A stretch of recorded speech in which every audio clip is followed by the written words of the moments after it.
From BFD internal two কিপ্যাডে আমরা যেটা করব আর কি, তার মানে হচ্ছে বিএফডি থেকে কিপ্যাডে আমরা প্রোগ্রামটা সেট করব।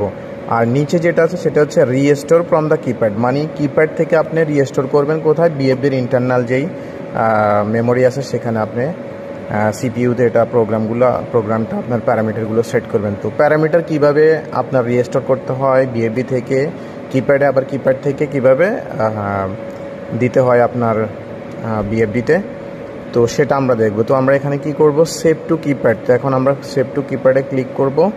এখানে আপনাকে তারপরে আবার ওকে দিতে হবে। ওকে দেওয়ার পরে saving parameter to keypad, please wait. Okay, একটু পরে আসবে এটা। Okay, see parameter save to keypad, press okay to continue.